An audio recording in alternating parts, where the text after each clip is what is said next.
When you hear the name Derwin Webb, maybe you think of the college kid who was a star on the basketball court for the Louisville Cardinals from 1988 to 1993. Or maybe you think of the professional, the judge in family court for Louisville. But did you know he was the first African American to serve as a judge solely in Louisville? And he's a friend of Pastor Tyler McKenzie. Tyler, can you tell us a bit about Judge Webb? Yeah.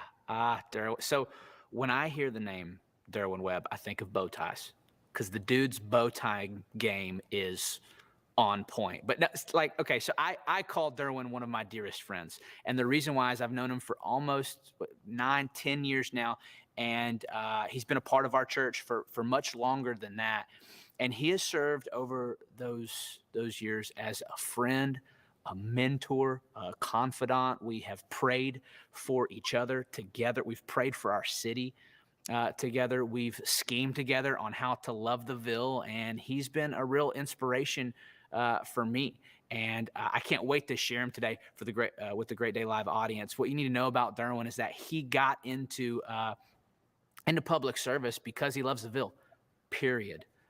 It's because he feels like God's called him to unleash the love on his neighbors and on his community. And so if I had to point to one person who embodies the Love the Ville movement, no doubt Derwin is at the top of that list. So I'm thankful to be able to share him with y'all today.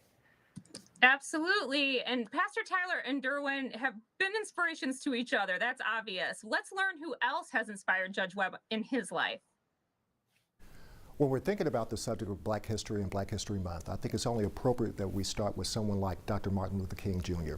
Dr. King obviously was a person that did great advancements with people of color throughout the 1950s and 1960s and gave civil rights the name, gave it a face, and gave something for people to look to as far as civil rights was concerned.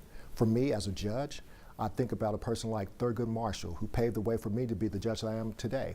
Obviously, Thurgood Marshall was the first African-American Supreme Court justice, and he paved the way for people to have opportunities to see what they could possibly be. So for him, I'm thankful. But for the one person who I'm grateful for and thankful for was my grandfather. My grandfather was a man in the 1950s who wanted to vote. He was not allowed to vote, and he was actually kicked out of Tennessee, moved to Indianapolis.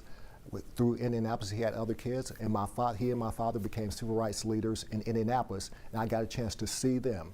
So for Dr. King, Thurgood Marshall, my grandfather and my father, doing those things that they did, I would not be where I am today. So I'm grateful for the leaders that we've had, past, present, and future, and I'm hoping that we can continue to go forward as we continue to make this world a better place.